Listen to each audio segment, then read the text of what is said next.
বলছি যে স্কুলে আসতে এত সমস্যাটা কোথায়?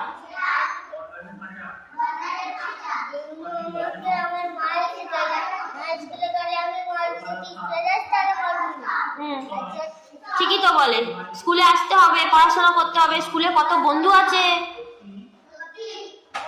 আজ স্কুলে তুই তুই আমাকে ভালোবাসিস না ভালোবাসিস না?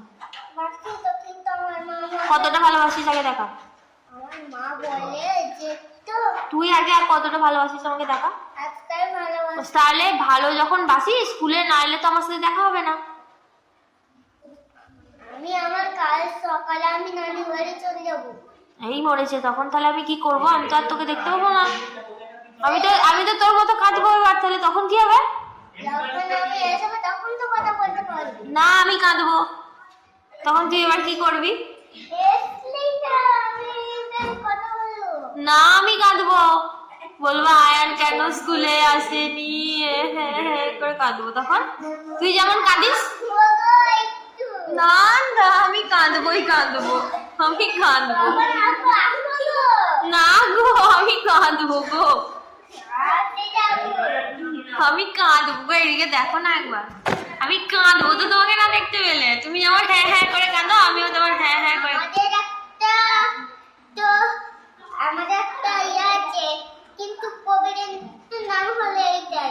তুই চুপ কর, আমি বলছি তুই না স্কুলে এলেই তো আমি কাঁদবো। কি করবি এবার বল? স্কুলে আসবি না আসবি না? আসতেই হবে, তার মানে আসতেই হবে। সেই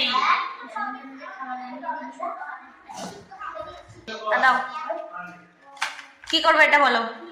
এটা তুমি খাবে, তুমি আর আমি খাবো যখন ছুটি হয়ে যাবে। আচ্ছা, আমার মা বললো কুড়িতে কুড়কুড়ে হয়, না না আমি খেয়ে নিচ্ছি। ও আচ্ছা, তুমি এটা আমার জন্য এনেছো? হ্যাঁ, তোমার জন্য এনেছি। বাবা বাবা, এত ভালোবাসা। ভালোবাসাটা থাকবে তো। আর স্কুল আসার সময় তাহলে কান্নাটা পাই কেন? আর এটা সারা টেনে যাবে, এটা ঝাল করে করে। রে বাবা, যদি আমার ঝাল লেগে যায় আমি কি করব? পানি খেলে বাড়িতে তোমার পানি আছে বাবা, তারপরেও যদি ঝাল লাগে তখন কি করব? চিনি দিয়ে রুটি দিয়ে ওগুলো সব খেয়ে নেবে, খেয়ে দেখো ঝালটা আরো হয়ে যাবে। আচ্ছা ঠিক আছে, এবার পড়াশোনা শুরু করো, যাও।